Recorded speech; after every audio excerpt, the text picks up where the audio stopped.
I actually wrote an op-ed on this, David, which is in Truth Out, and got a lot of response.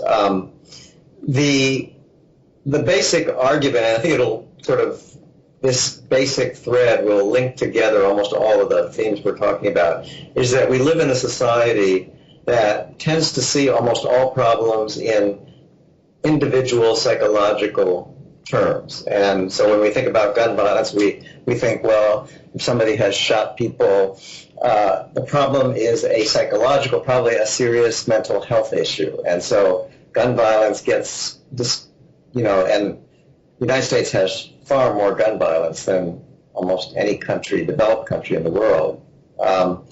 We tend to say, well, this is because of psychological and mental health problems that have become widespread.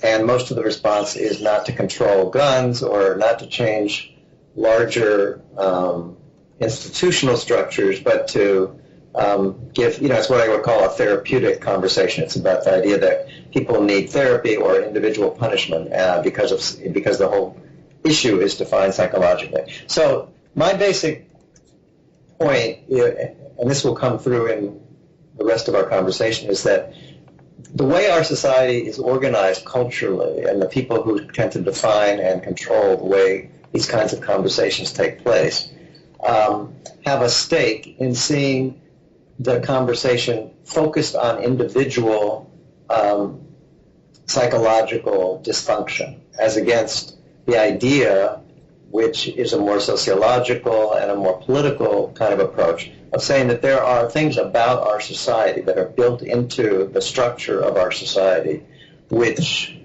help to explain. It's not to discount the idea that mental health and psychological issues are involved in things like gun violence, but to argue that many of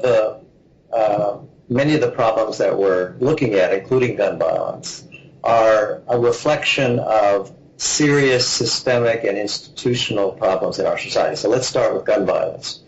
When you look at some of the most famous incidents of gun violence, like at Columbine, for example, in Colorado, or the Aurora Theater shooting, which happened last year, where this guy in the middle of a movie at midnight or in the beginning of a movie, killed 36 people or something like that. Both Aurora and Columbine are in one of the most militarized areas of the country, which is a part of Colorado where there are a lot of Air Force bases and so forth. And particularly, I know from the Columbine incident has been studied much more, but the kids that were involved in the shooting were infatuated with the military. They had been for years. They were dressing in military kind of style outfits. They had a lot of exposure to the military. I can't remember if some of the parents were involved, but they had if you live in that area, you can't but be, sort of suffused with some of the ideas about militarism and war that are just part of our larger society and are particularly strong in areas where there are very strong military bases and large military facilities and so forth. So my argument is that military, the fact that we are a superpower, that it has military bases all over the world, and that we sort of make a big deal about American exceptionalism and how important it is that America use its military strength to sort of police the world, has contributed to this idea in a sort of indirect way. It filters down into the idea that we're all kind of vigilantes. We're all people who are predisposed to see the idea of using guns as a way to deal with problems and think that we have some legitimacy for doing so.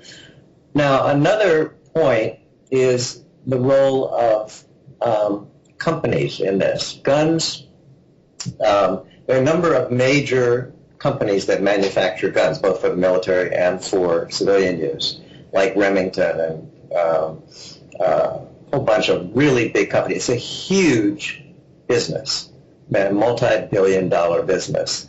And like almost all the, I think of it as sort of like the tobacco industry. The pattern of selling guns has been very closely related to the pattern of selling tobacco. The companies realize that in order to make profits, they have to hook people on their product very young. So there are very, very strongly developed targeted youth campaigns to get families, women. They manufacture guns for women that are pink. You can put it for children as little as 3. And there are major marketing campaigns around the country for good families to take their kids out starting at age 3 to the gun range and to have parents teach their kids how to use guns and so forth. So the other kind of argument I would say is that our culture is, advertising and the sort of commercial interests drive a huge amount of individual behavior. And this is kind of mystified in our free market economic thinking because we say people have free choice. Everybody freely decides what they're going to buy, what they're going to do.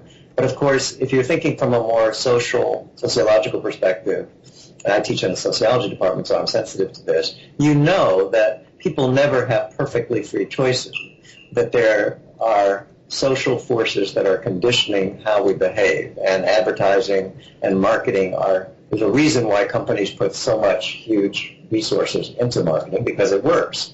And so I think, again, to think about gun violence and its prevalence in our society, the whole conversation has never, to my knowledge, brought up the issue of the role of being in a very militarized society. It's simply out of the conversation.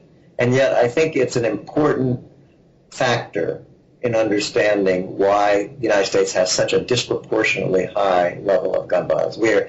Our movies, we have so much sort of cultural, military kind of valuing that I think it filters into, it becomes a role model, it becomes a value structure for young people who get involved in gun violence. And then the targeting, which is so intense of young people around guns, is also a huge factor. So that's my basic argument, that if we're going to understand gun violence and probably some of the other things that we're going to talk about, obviously there are other structural or institutional things going on. There's the way that the Second Amendment has been interpreted, which is, of course, very controversial, which says that people have a right in most countries, most European countries, other people do not have, even police don't carry guns. So we have a broader culture that I think is related to the military issues and the corporate issues, which is simply exceptional in the sense that there's no other developed country that treats guns the same way. And so obviously trying to deal with the legal and constitutional structure around guns is also very important. But in almost all the conversation that takes place in the country around this stuff, it's about mental health. It's about individual mental health. There's been almost no legislation, a very small amount of legislation that's been tried around gun control, and the complete absence of attention to the gun companies or to the military is just, I think, a reflection of how Americans have been taught to think about social